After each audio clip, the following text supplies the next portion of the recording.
আলাইকুম, স্বাগত জানাচ্ছি আরটিভির সন্ধ্যা সংবাদে। পুরোটা সংবাদ জুড়ে আপনাদের সাথে রয়েছে আমরা দুজন, আমি নুসরাত সুজানা এবং আমি ফারিয়া শারমিন। পুরান ঢাকার নৃশংসতার পেছনে ব্যবসায়ীর দ্বন্দ্ব নাকি সিন্ডিকেটদের সঙ্গে বিরোধ, তা নিয়ে এখন প্রশ্ন সবখানে। মিটফোর্ডের ব্যবসায়ীরা বলছেন ভাঙ্গারি ব্যবসার সিন্ডিকেট নিয়ন্ত্রণ করত সোহাগ। সিন্ডিকেট ব্যবসার নিয়ন্ত্রণ নিয়েই লাশ হতে হয়েছে সোহাগকে। নিজের প্রভাব বিস্তারে মিটফোর্ড এলাকায় অনেক ব্যবসায়ীর উপর নির্যাতনও করে সোহাগ। মিটফোর্ড এলাকা ঘুরে আরও জানাচ্ছেন দীপ্ত চন্দ্রপাল। পুরান ঢাকার চায়নাপট্টি ও রজনী বসলেন ভাঙারি ব্যবসার জন্য জনপ্রিয় এই এলাকা। শুধু ভাঙারি পণ্যই নয়, চোরাই তারসহ আছে নানা অবৈধ অ্যালুমিনিয়াম পণ্য। আর সেই অবৈধ ব্যবসার নিয়ন্ত্রণকে কেন্দ্র করেই গত ৯ জুলাই মৃত্যু হয় সোহাগের। সোহাগের খোঁজ নিতে যেয়ে জানা যায় চায়নাপট্টি ও রজনী বসলেন এলাকায় নির্দিষ্ট পণ্যের সিন্ডিকেট গড়ে তুলেছিলেন তিনি। তাকে ছাড়া পণ্য বিক্রি করা অনেকটাই কঠিন। সিন্ডিকেট ছিল কোনো ছাড়া কেউ বিক্রি করতে পারবে? আলারকম ধরনের মালিক কিন্তু ওর কাছে আপনাদের ব্যস্ত হইতো? ওর কাছে মার্কেটে সবাই ব্যস্ত। জি, অন্য কারোর কাছে ব্যস্ত হইতো না।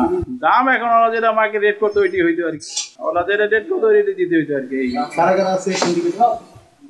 এখন ওদের সাথে আরো কারা কারা আছে, আমার সাথে হারুন ছিল, ওর সাথে আতঙ্ক থাকতেই হয়, কারণ ব্যবসা জন করি কোন কি হয় না হয়, একটু আতঙ্ক অবশ্যই। ভাঙারি কিন্তু এটা শুনছি আর গ্রুপিংটা কেন হলো ভাঙারি ব্যবসায়ীদের মধ্যে? এটা ওনারা করছে। এখন গ্রুপিং কি জন্য হলো সেটা বলতে পারবো না। এটার জন্য বিভিন্ন ধরনের মানুষ আসে, আইসা তারা দেখে গ্রুপিং করে আইসা পড়ে। এই গ্রুপ থেকে বাঁচতে চায়। এটা একটা ব্যবসা করতো, এরা একসাথে ব্যবসা করতো, এরপর আবার এরা আলাদা ডিভাইড হয়ে গেছে। ডিবেট হয়ে যাওয়ার পর এই ভিতরগত কি হয়েছে তা তো আমরা বলতে পারি না। ব্যবসায়িক এলাকা নিয়ন্ত্রণ নিতে চায়, যা আমি এখানে বড় থাকুম, আমি যা বলবো সেটাই হইব। দলবল নিয়ে চলাফেরা করতেন সোহাগ। এই সিন্ডিকেটের হাতে মাঝে মধ্যেই নির্যাতনের শিকার হন ব্যবসায়ীরা। এমন একটি ভিডিও চিত্র ভাইরাল হয় গণমাধ্যমে। সেখানে দেখা যায় চেয়ার দিয়ে এক ব্যবসায়ীকে মারধর করছে সোহাগ। গত জানুয়ারি মাসে এই ঘটনাটি ঘটে। সেই ব্যবসায়ীর দোকানে গিয়ে তাকে পাওয়া না গেলেও কথা হয় ফোনে। টাকা পাই, টাকা চাওয়া হয়েছিল, এরপরে ওটার জন্য একজন আমি অলি পার্টনার হারুন মিয়া আরে বলছিলাম, এটার জন্য এসে আমার দোকানে আর কি অতর্কিত হামলা করে। তাদের লোকে আমরা পারবো না, কারণ এরা কখন কোনটা ঘটনা ঘটায় ফেলে, এই কারণে আমি কোনো মামলায় যাইনি। সোহাগের নির্মম হত্যার বিচার চান মিটফোর্ড এলাকার সব ব্যবসায়ী। সেই সঙ্গে চান সিন্ডিকেট মুক্ত বাণিজ্য সুবিধা। দীপ্ত চন্দ্রপাল, আরটিভি, ঢাকা। দেশকে অস্থিতিশীল করে নির্বাচন পেছাতে কিছু রাজনৈতিক দল পরিকল্পিতভাবে ষড়যন্ত্র করছে বলে মনে করে বিএনপি। বিএনপিকে বিতর্কিত করতে মিটফোর্ডের হত্যাকাণ্ড ঘটনা নিয়ে অপর রাজনীতি করছে বলে মনে করেন দলটির মহাসচিব মির্জা ফখরুল ইসলাম আলমগীর। আর মির্জা আব্বাস বলেন, হত্যাকারীর সাথে এনসিপি নেতার ছবি থাকলেও বিএনপির উপর দায় চাপানোর অপচেষ্টা হচ্ছে। রুদ্র রফিকের সাথে মাইদুর রহমান রুবেল জানাচ্ছেন এরই বিস্তারিত। আইন শৃঙ্খলা পরিস্থিতির অবনতি, জনমনে অস্থিরতা সৃষ্টির অপচেষ্টা ও শিক্ষা প্রতিষ্ঠানে সুষ্ঠু পরিবেশ বিনষ্টের প্রতিবাদে ছাত্রদলের এই বিক্ষোভ মিছিল। বিকেলে নয়াপল্টনে দলটির কেন্দ্রীয় কার্যালয়ের সামনে থেকে মিছিলটি শুরু হয়ে শাহবাগ মোড়ে গিয়ে শেষ হয়। সংগঠনটির শীর্ষ নেতাদের অভিযোগ, নির্বাচন পেছাতে গুপ্ত সংগঠনের মাধ্যমে পরিকল্পিতভাবে দেশে নৈরাজ্য সৃষ্টির চেষ্টা চলছে। মব সন্ত্রাসীদের চিহ্নিত করে বিচারের দাবিও জানান তারা। সে অদৃশ্য শক্তি দৃশ্যমান হচ্ছে, যারা বাংলাদেশের স্বাধীনতা সার্বভৌমত্বে বিশ্বাস করে না। যখনই অস্থিতিশীল পরিস্থিতি সৃষ্টি হয়, তার সুযোগ নিয়ে তারা তাদের রাজনৈতিক ফায়দা হাসিল করে। তারা প্রকাশ্যে আনুক তাদের শিবিরের কমিটি, কতগুলো কমিটি আছে, মানুষ দেখুক কে সাধারণ শিক্ষার্থী আর কে শিবির। আপনি সাধারণ শিক্ষার্থী মব করবেন, দায়ভার থেকে দূরে থাকবেন, ছাত্র দলের নামে ব্লেম দিবেন কেন ভাইরে? পরে কেন্দ্রীয় কার্যালয়ের সামনে ঢাকা মহানগর উত্তর ও দক্ষিণ আয়োজিত বিক্ষোভ কর্মসূচিতে অংশ নেয় দলটির কেন্দ্রীয় নেতৃবৃন্দ ও বিভিন্ন ইউনিটের নেতাকর্মীরা। দলের স্থায়ী কমিটির সদস্য মির্জা আব্বাস বলেন, কিছু রাজনৈতিক দল মিটফোর্ডের ঘটনাকে ভিন্ন খাতে প্রবাহিত করছে পরিকল্পিতভাবে। ঘটনা ঘটল কি, আর এর থেকে ফায়দা লুটার চেষ্টা করতেছে কারা? এই ছেলের সঙ্গে এনসিপি নেতৃবৃন্দের ছবি আছে, আমি দেখাতে পারি, আমি চ্যালেঞ্জ করে বলতে পারি, এই ছেলের সঙ্গে ছবি আছে, ওদের সঙ্গে যে ধরা পড়েছে। বিএনপির উপরে দায় চাপিয়ে দেওয়ার চেষ্টা করছেন। আজকের এই অবস্থায় আপনাদের কথার কারণে মনে হচ্ছে, আমার মনে হচ্ছে তারেক রহমান সাহেবের জীবন এখন হুমকির মুখে। আর বিএনপি মহাসচিব বলেন, নির্বাচন যেন না হয় সেই চক্রান্তে লিপ্ত একটি মহল। তারা চেষ্টা করছে বাংলাদেশে যেন নির্বাচন না হয়, তারা চেষ্টা করছে মানুষের ভোটাধিকার যেন প্রয়োগ করতে না পারে, তারা চেষ্টা করছে বাংলাদেশ যেন নতুন করে নতুন সূর্যের দিকে তাকিয়ে নতুন করে জেগে উঠতে না পারে। নির্বাচন 2026 সালের ফেব্রুয়ারিতে হতে হবে, এর কোনো বিকল্প নেই বলেও মন্তব্য করেন দলটির নীতি নির্ধারণী পর্যায়ের নেতৃবৃন্দ। মাইদুর রহমান রুবেল, RTV, ঢাকা। এর আগে সকালে এক সংবাদ সম্মেলনে বিএনপি মহাসচিব বলেন, নির্বাচনকে বাধাগ্রস্ত করতে চায় প্রতিহত করা হবে। বলেন, নির্বাচনের পরিবেশকে বিঘ্নিত করার জন্য পরিকল্পিতভাবে একটি বিশেষ মহল মিটফোর্ডের হত্যাকাণ্ডকে অজুহাত হিসেবে ব্যবহার করছে। গুটি কয়েক রাজনৈতিক ষড়যন্ত্রকারী অপচেষ্টায় বাংলাদেশ ব্যর্থ হতে পারে না। ঐক্যবদ্ধ বাংলাদেশে ষড়যন্ত্রকারীদের কোনো অপচেষ্টাই আমাদের লক্ষ্য অর্জনের পথে বাধা হতে পারবে না। ফ্যাসিবাদের অনুপ্রবেশের যে কোনো ঘৃণ্য ষড়যন্ত্র আমরা এই বাংলাদেশে বাস্তবায়িত হতে দেব না। পতিত স্বৈরাচার আর কাপুরুষ ষড়যন্ত্রকারীদের মিলিত অপচেষ্টা সুষ্ঠু নির্বাচন ও গণতন্ত্র পুনঃপ্রতিষ্ঠা ও আগামীর বাংলাদেশ গড়ার পথে যদি কোনো বাধা আসে, তবে সেটা আমরা ঐক্যবদ্ধ গণতান্ত্রিক শক্তির মাধ্যমে প্রতিহত করব ইনশাআল্লাহ। জনগণ ও জুলাই গণ অভ্যুত্থানের বিরুদ্ধে দাঁড়ালে সে দলের সঙ্গে কোনো ঐক্য সম্ভব নয় বলে জানিয়েছেন জাতীয় নাগরিক পার্টির আহ্বায়ক নাহিদ ইসলাম। জুলাই পদযাত্রা 14তম দিনে পটুয়াখালী সার্কিট হাউস সড়কের শহীদ হৃদয় চত্বরের পথসভায় তিনি এই কথা বলেন। তিনি বলেন, আগে একটি দল চাঁদাবাজ, দুর্নীতিবাজ ও সন্ত্রাসী পাহারা দিত। সেই সিস্টেম ও চাঁদাবাজি এখন আরেকটি দল টিকিয়ে রাখছে। চাঁদাবাজ আর মুজিববাদের নতুন পাহারাদারদের প্রতিহত করার আহ্বান জানান নাহিদ। এ সময় এনসিপির কেন্দ্রীয় স্থানীয় নেতাকর্মীরা উপস্থিত ছিলেন। বাংলাদেশে মুজিববাদ একটি বিভাজন তৈরি করেছে। মুজিববাদী সংবিধান বাংলাদেশ রাষ্ট্রকে এগোতে দেয়নি, কিন্তু সেই মুজিববাদী সংবিধান, সেই 72-এর সংবিধানকে টিকিয়ে রাখতে চাচ্ছে এখন বিএনপি। এখন চাঁদাবাজদের দল তৈরি হয়েছে, দল তৈরি হয়েছে, মুজিববাদের নতুন পাহারাদার হিসেবে আবির্ভূত হয়েছে। ফলে চাঁদাবাজ এবং মুজিববাদের নতুন পাহারাদার এসেছে, সেই পাহারাদারকেও আপনাদেরকে প্রতিহত করতে হবে। মব ভায়োলেন্স বন্ধ ও মাদক পাচার রোধে পদক্ষেপ নেওয়া হয়েছে বলে জানিয়েছেন স্বরাষ্ট্র উপদেষ্টা জাহাঙ্গীর আলম চৌধুরী। দুপুরে কক্সবাজারে এক অনুষ্ঠানে তিনি একথা বলেন। এ সময় তিনি আরও বলেন, আশঙ্কাজনক হারে বেড়েছে মাদক বাণিজ্য। মাদকের গডফাদাররা থেকে যাচ্ছে ধরা ছোঁয়ার বাইরে, ধরা পড়ে শুধু বহনকারীরা। মাদক পাচার রোধে দৃশ্যমান অভিযান সহ প্রয়োজনীয় পদক্ষেপ গ্রহণ করা হয়েছে বলেও জানান স্বরাষ্ট্র উপদেষ্টা।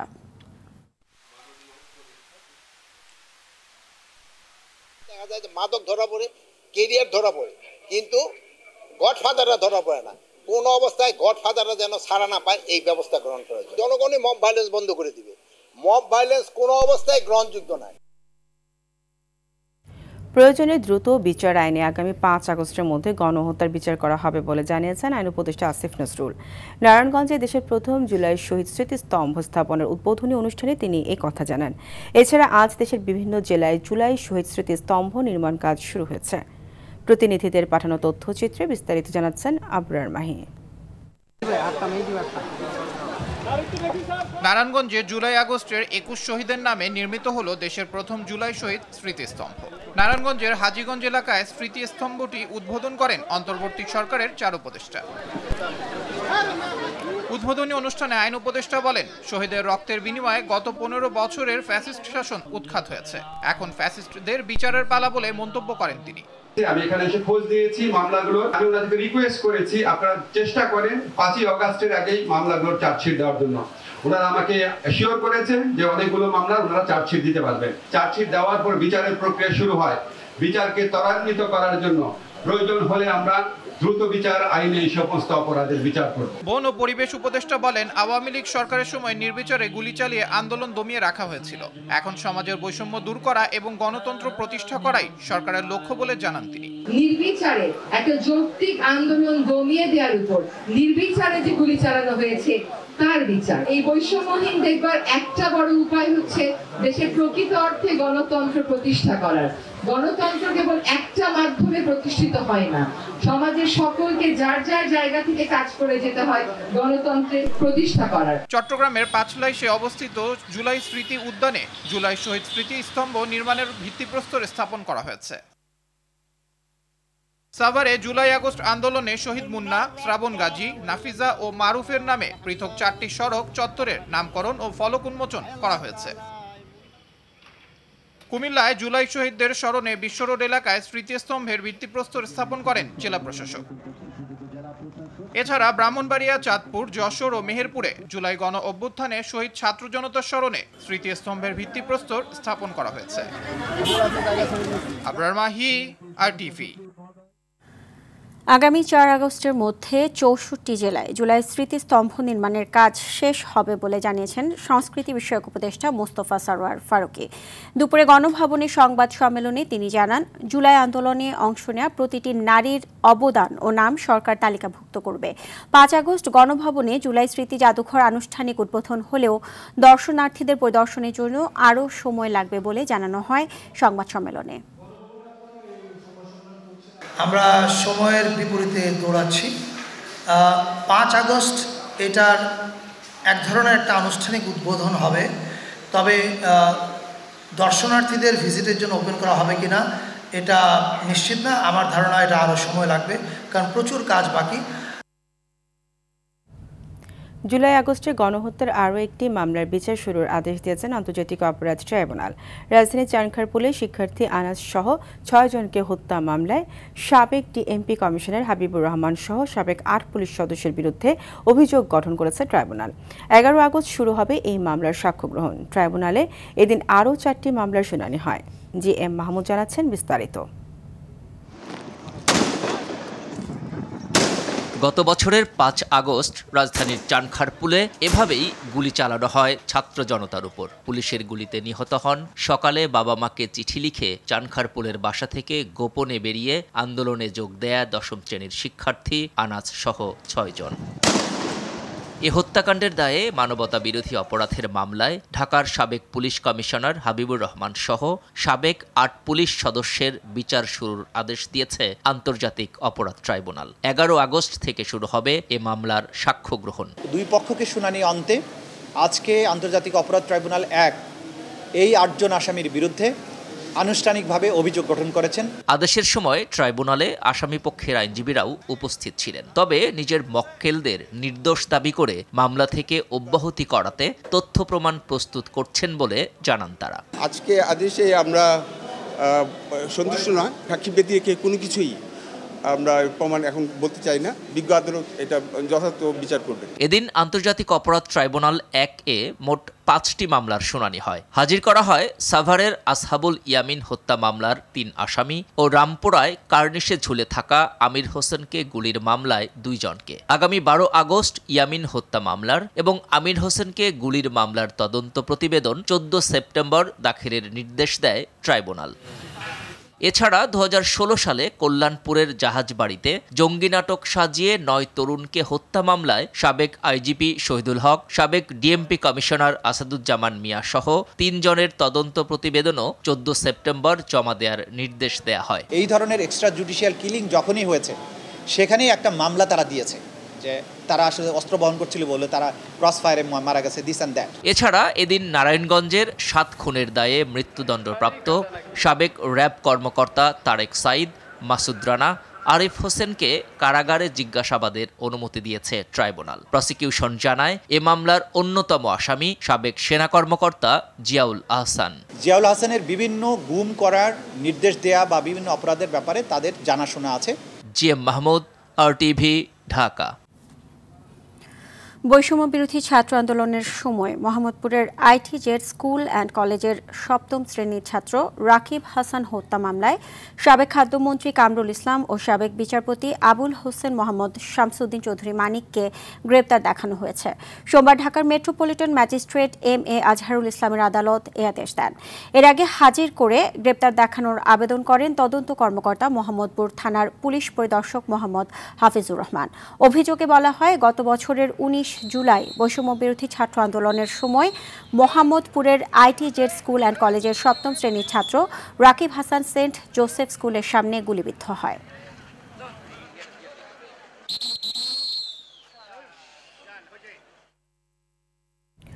রাজনীতিতে সংসদের রাষ্ট্র পরিচালনায় নারীর সম্মানজনক অবস্থায় প্রতিষ্ঠিত করতে হবে।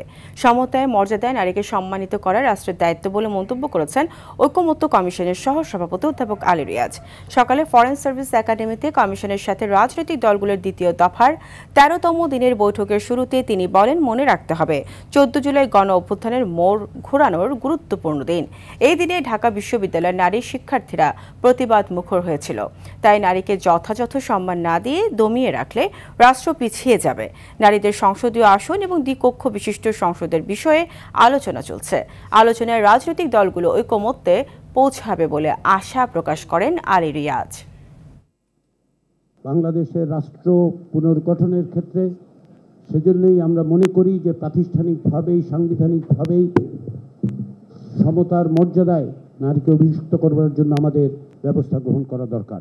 রাজনীতিতে, রাষ্ট্র গঠনে, আইন প্রণয়নে প্রাতিষ্ঠানিকভাবে নারীকে মর্যাদার সঙ্গে অংশগ্রহণের পথ আমরা তৈরি করতে পারবো।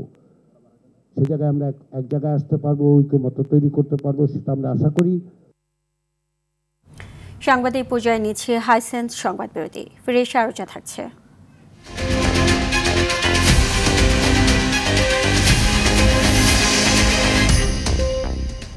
অবৈধ সম্পদ অর্জনের অভিযোগে হানিফের বিরুদ্ধে দুদকের মামলা। সূচনা ফাউন্ডেশন ও CRI এর তথ্য চেয়ে বিভিন্ন ব্যাংকে চিঠি।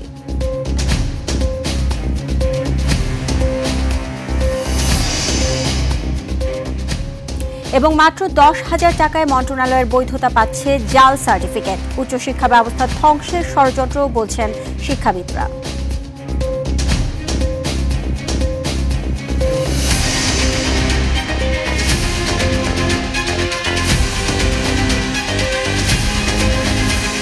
সন্ধ্যা সংবাদ দেখছেন RTVতে। আপনাদের সাথে রয়েছে আমি মিস্টার সুসানা এবং আমি ফারিয়া শারমিন।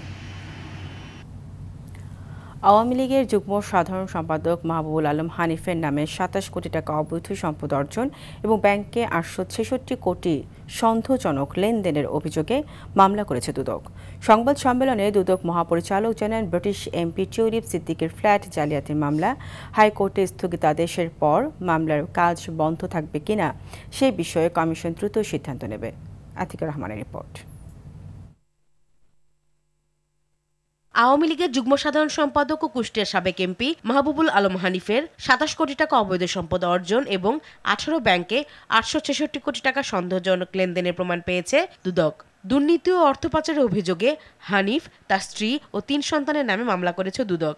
27 কোটি 39 লক্ষ টাকারও বেশি মূল্যের জ্ঞাত আয়ের উৎস বহির্ভূত সম্পদ অর্জন, 18টি ব্যাংক অ্যাকাউন্টের মাধ্যমে ঘুষ ও দুর্নীতির মাধ্যমে অর্জিত 866 কোটি টাকারও বেশি সন্দেহজনক লেনদেনের অপরাধ অনুসন্ধানকালে প্রমাণিত হয়েছে। জনাব ফৌজিয়া আলম, স্বামী মোহাম্মদ মাহবুবুল আলম হানিফ 16টি ব্যাংক অ্যাকাউন্টের মাধ্যমে অর্জিত 33 কোটি 13 লক্ষ টাকারও বেশি সন্দেহজনক লেনদেন করার অপরাধ অনুসন্ধানকালে প্রমাণিত হয়েছে। এই কারণে তাদের দুজনের বিরুদ্ধে আরও একটি মামলা রুজুর সিদ্ধান্ত গৃহীত হয়েছে। দুদক মহাপরিচালক জানান, টিউলিপ সিদ্দিকের ফ্ল্যাট জালিয়াতির মামলায় হাইকোর্ট যে 3 মাসের স্থগিতাদেশ দিয়েছে, এই বিষয়ে আইন শাখা কাজ করছে। কমিশন দ্রুত এই বিষয়ে ব্যবস্থা নেবে। উচ্চ আদালত থেকে এই সিদ্ধান্তটা এসেছে, সুতরাং আমাদের আইন অনুবিভাগ এই ক্ষেত্রে প্রয়োজনীয় আইনানুগ পদক্ষেপ গ্রহণ করবেন। পরবর্তী করণীয় কী হবে এবং এই বিষয়ে আমাদের আইন অনুবিভাগ কাজ করছে। এদিকে শেখ হাসিনার কন্যা সাইমা ওয়াজেদ পুতুলের প্রতিষ্ঠিত সূচনা ফাউন্ডেশন ও CRI এর দুর্নীতি এবং অর্থ পাচারের বিষয়ে তথ্য চেয়ে বাংলাদেশ ব্যাংক ও সংশ্লিষ্ট কয়েকটি ব্যাংকে চিঠি দিয়েছে দুদক। আতিকা রহমান, RTV, ঢাকা। শুল্ক নিয়ে যুক্তরাষ্ট্র সরকারের সঙ্গে 10 ও 11 জুলাই অনুষ্ঠিত বৈঠকে আলোচনা ইতিবাচক হয়েছে বলে জানিয়েছেন অন্তর্বর্তী সরকারের বাণিজ্য উপদেষ্টা শেখ বশির উদ্দিন। তিনি বলেন, বাংলাদেশ এবং যুক্তরাষ্ট্রের মধ্যে সব ধরনের বাণিজ্য ঘাটতি কমাতে সরকার প্রয়োজনীয় সব করবে। বাংলাদেশ যুক্তরাষ্ট্র শুল্ক আলোচনা শেষে দেশে ফিরে সংবাদ সম্মেলনে এসব কথা বলেন উপদেষ্টা। বাণিজ্য উপদেষ্টা আশা করেন, শুল্ক যৌক্তিক পর্যায়ে নামিয়ে আনা হলে বাংলাদেশ তার সক্ষমতা দিয়ে যুক্তরাষ্ট্রের বাজারে ব্যবসা চালিয়ে যেতে পারবে।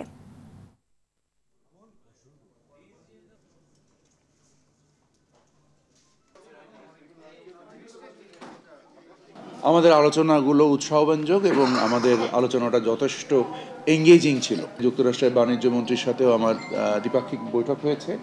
আমরা আমাদের টিম দফাওয়ারিভাবে যারা আমাদের সাথে নেগোসিয়েশনের সংশ্লিষ্ট ছিলেন প্রায় 35-40 জনের সাথে আমাদের আলাপ হয়েছে এবং আমরা 3 দিন খুবই এঙ্গেজ সময় কাটিয়েছি। বিদেশি এরশাদকে জাতীয় পার্টির চেয়ারম্যান হিসেবে নিবন্ধিত করতে নির্বাচন কমিশনে আবেদন করা হয়েছে বলে জানালেন পার্টির মহাসচিব কাজী মামুনুর রশিদ। সাবেক রাষ্ট্রপতি হুসাইন মোহাম্মদ এরশাদের ৬ষ্ঠ মৃত্যুবার্ষিকী উপলক্ষে প্রেসিডেন্ট পার্কে আয়োজিত দোয়া ও মিলাদ মাহফিলে এ কথা জানান তিনি। অনুষ্ঠানে এরশাদ মারা গেছেন না হত্যা করা হয়েছে প্রশ্ন রেখে জাতীয় পার্টিকে পুনর্গঠনে একসঙ্গে কাজ করার আহ্বান জানান বিদিশা এরশাদ। এদিকে গুলশানে আয়োজিত স্মরণ সভায় প্রধান অতিথি ছিলেন জেপি চেয়ারম্যান আনোয়ার হোসেন মঞ্জু। আর সেগুনবাগিচায় জাতীয় পার্টি আয়োজিত স্মরণ সভায় সরকার 11 মাসে পুরোপুরি ব্যর্থ বলে দাবি করেন কাজী মামুনুর রশিদ। অবৈধ সার্টিফিকেট অবলীলায় পেয়ে যাচ্ছে মন্ত্রণালয়ের বৈধতা। অবৈধ সার্টিফিকেট পরীক্ষা নিরীক্ষা না করেই বৈধতার সিল দিচ্ছে শিক্ষাসহ সংশ্লিষ্ট মন্ত্রণালয়। সব সার্টিফিকেট অনলাইনে অ্যাপোস্টিল করার কথা থাকলেও জাল সার্টিফিকেট হাতে সত্যায়িত করল শিক্ষার এক সহকারী সচিব। পরীক্ষা নিরীক্ষা না করে সার্টিফিকেট সত্যায়িত করা অপরাধ উল্লেখ করে মাধ্যমিক ও শিক্ষা বিভাগের সিনিয়র সচিব জানান, এ কাজে জড়িতের বিরুদ্ধে ব্যবস্থা নেওয়া হবে। বিশেষজ্ঞরা সিস্টেম ও সবার সমন্বিত প্রচেষ্টার অভাবকে দায়ী করছেন। নাজমুল হোসেন সাইমনের দীপ্ত চন্দ্রপালের ধারাবাহিকের আজ শেষ পর্ব।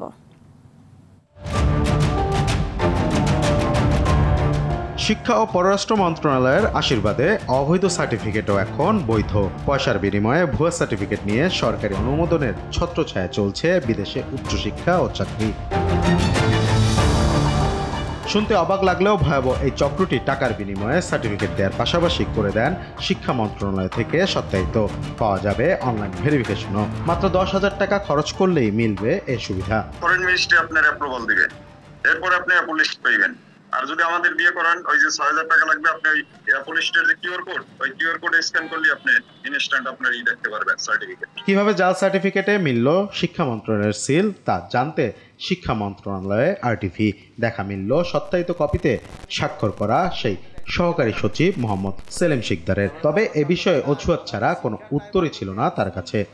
কয় দিক দিয়ে আমি তারাম চুর যদি পকেট কাটিয়ে দিতে ওই দিকে আমি কয়টা পকেট এরকম তো কিছু সাইন করে দিচ্ছেন। হ্যাঁ, কিছু স্বার্থের আশা আপনি সাইন করে দিচ্ছেন। না আমার এনে কোনো স্বার্থ নাই। তাহলে আপনি চেক করলেন না কেন? আমি কয়টা করলাম। শিক্ষা মন্ত্রণালয়ের পর পররাষ্ট্র মন্ত্রণালয়ে গেলেও তাতেও পড়ে বৈধতার সিল। এটা শুধু জালিয়াতি না, দেশের উচ্চশিক্ষা ব্যবস্থা ধ্বংস করার ষড়যন্ত্র বলে মনে করেন শিক্ষাবিদরা। আমরা সিস্টেমটাকে গড়ে তুলিনি যে সিস্টেমই আপনাকে ধরে ফেলবে। রাষ্ট্র অ্যাসাইন করতে পারে যে যেহেতু এরকম একটা অ্যালার্মিং বিষয় ঘটছে, রাষ্ট্র এখানে স্বরাষ্ট্র মন্ত্রণালয়কে ইনভলভ করতে পারে, গোয়েন্দা সংস্থাকেও ইনভলভ করতে পারে এখানে, যে যেহেতু এরকম ঘটনাগুলো ঘটছে চক্রগুলো আমাদেরকে ভেঙে ফেলতে হবে। মাধ্যমিক ও শিক্ষা বিভাগের সিনিয়র সচিব জানান, আর্থিক সহ নানা অনিয়ম রোধের জন্যই সত্যায়িত ডিজিটাল নিয়মে করার পদ্ধতি চালু হয়েছে। এরপরও কিভাবে জাল সার্টিফিকেটে হাতে সিল মারা হলো তা তদন্ত করা হবে। কিংবা হাতে অ্যাটেস্টেশনের ক্ষেত্রে যে সমস্ত অসৎ উপায়গুলি অবলম্বন করার যেই সুযোগগুলি আগে ছিল সেটা বন্ধ করার জন্যই অ্যাপোস্টিল করা হয়েছে। এবং এই অ্যাপোস্টিলের সাথে আমাদের দেশের ভাবমূর্তির একটা বিষয় আছে, সার্টিফিকেট অথেন্টিকেশন। যদি এর কোনো ব্যত্যয় ঘটে থাকে, কোথাও এর অনিয়ম যদি ঘটে থাকে, সেটা অবশ্যই আমরা তদন্ত সাপেক্ষে সংশ্লিষ্ট সকলের সাথে আলোচনা করে উপযুক্ত ব্যবস্থা নেব। শিক্ষার নামে প্রতারণা বন্ধ না হলে ধসে পড়বে পুরো সমাজ ব্যবস্থা। কঠোর পদক্ষেপ নেওয়ার এখনই সময় বলে মনে করছে বিশেষজ্ঞরা। দীপ্ত চন্দ্র পাল, আরটিভি, ঢাকা।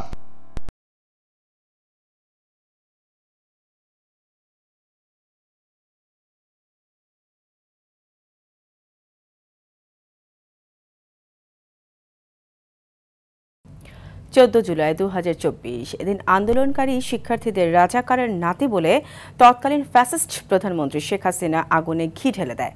তার এই বক্তব্যের পর উত্তাল হয়ে ওঠে ঢাকা বিশ্ববিদ্যালয় ক্যাম্পাস। রাতে হলের তালা ভেঙে বিক্ষোভ করেন ছাত্রীরাও। এদিন শিক্ষার্থীরা গণপদযাত্রার পাশাপাশি রাষ্ট্রপতি ও জেলা প্রশাসকের কাছে স্মারকলিপি দেয়। সেদিনের কথা জানাচ্ছেন শাকিবুর রহমান। কোটা সংস্কার নিয়ে আন্দোলনের 14 জুলাই ছিল বঙ্গভবনে রাষ্ট্রপতির কাছে স্মারকলিপি জমা দেওয়ার কর্মসূচি।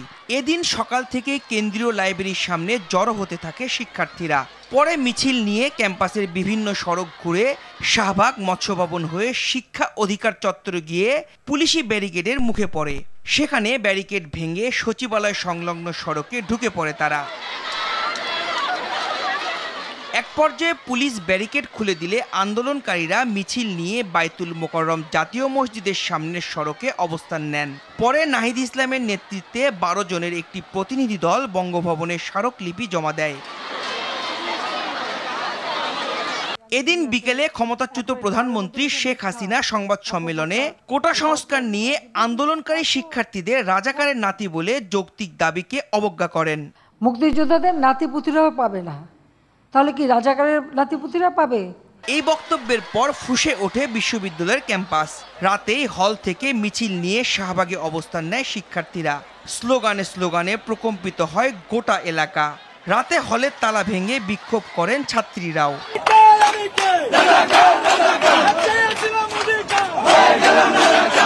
এদিন শেখ হাসিনাকে স্বৈরাচার উল্লেখ করে স্লোগান দেয় সিফাত ইবনে আমিন, যা কাল হয়ে যায় তার জন্য। পরদিন ছাত্রলীগ ও পুলিশ হামলা চালায় সিফাতের বাসায়। তুমি কি আমি কি রাজাকার কে বলেছি স্বৈরাচার স্লোগান দেওয়ার একটু পরেই এখানে তো তৎকালীন সময়ে ছাত্রলীগ ছিল, ছাত্রলীগের অনেকেই আমাকে বাধাগ্রস্ত করেছে যে না এই স্লোগান দেওয়া যাবে না। আজিমপুর ইরাকি মাঠে থাকতাম, যে বাসায় থাকতাম ওই বাসায় ছাত্রলীগ পুলিশ গিয়ে আমার হামলা চালায়, এমনকি বিভিন্ন ধরনের তল্লাশি করে করার পরবর্তীতে আমার জীবনে হুমকি দেওয়া হয়। আন্দোলনকে তুচ্ছ করে শেখ হাসিনার দেয়া বক্তব্যে বিস্ফোরণ ঘটে শিক্ষার্থীদের মনে।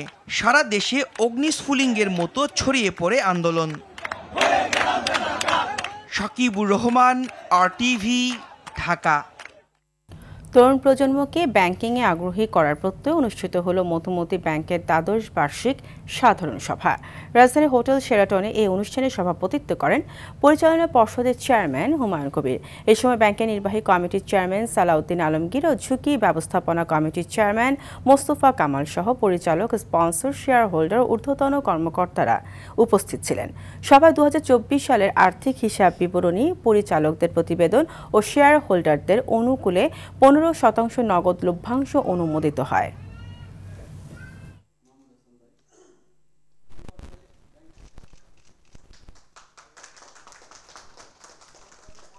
তরুণ প্রজন্মের প্রযুক্তির ব্যাপারে তাদের বিশেষ আগ্রহ আছে এবং তাদেরকে সন্তুষ্ট করতে গেলে আমাদেরকে প্রযুক্তি নির্ভর সেবাতেই মনোযোগ দিতে হবে। তা আমরা প্রযুক্তিতে বিনিয়োগ করছি এবং আমাদের একটি গো স্মার্ট অ্যাপস আছে। এই অ্যাপসের নতুন নতুন বৈশিষ্ট্য সংযোজন করে তাদের আধুনিক ব্যাংকিং সেবা নিশ্চিতকরণে আমরা কাজ করে চলেছি।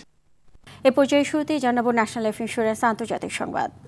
গুপ্তচর বৃত্তি করলে মৃত্যুদণ্ড ও সম্পত্তি বাজেয়াপ্ত করার বিধান পাশ করেছে ইরান। সোমবার দেশটির সংসদে সংশোধনী প্রস্তাবটি বিপুল ভোটে অনুমোদন করা হয়। সংশোধিত আইন অনুযায়ী যদি কেউ শত্রু রাষ্ট্র ও গোষ্ঠীর জন্য কোনো গোয়েন্দা ও গুপ্তচর বৃত্তির কার্যকলাপ এবং অপারেশনাল কার্যক্রমে জড়িত বলে প্রমাণিত হয়, তাহলে শাস্তি হিসেবে মৃত্যুদণ্ডের পাশাপাশি তার সম্পত্তিও বাজেয়াপ্ত করা হবে। প্রস্তাবের মূল বক্তব্যে সুপ্রিম ন্যাশনাল সিকিউরিটি কাউন্সিলকে শত্রু রাষ্ট্র ও গোষ্ঠী চিহ্নিত করার কর্তৃপক্ষ এবং মিনিস্ট্রি অব ইন্টেলিজেন্সকে শত্রুদের নেটওয়ার্ক চিহ্নিত করার জন্য মনোনীত করা হয়েছে। খেলার খবর, ফুটবল। সাফ নারী অনূর্ধ্ব 20 চ্যাম্পিয়নশিপে কাল ভুটানের মুখোমুখি হবে বাংলাদেশ। বসুন্ধরা কিংস অ্যারেনায় বিকেল 3টায় শুরু হবে ম্যাচটি। তবে নেপালের বিপক্ষে খেলায় লাল কার্ড পাওয়ায় এই ম্যাচে বাংলাদেশকে নামতে হবে স্ট্রাইকার সাগরিকাকে ছাড়াই। নাজমুস সাকিবের রিপোর্ট।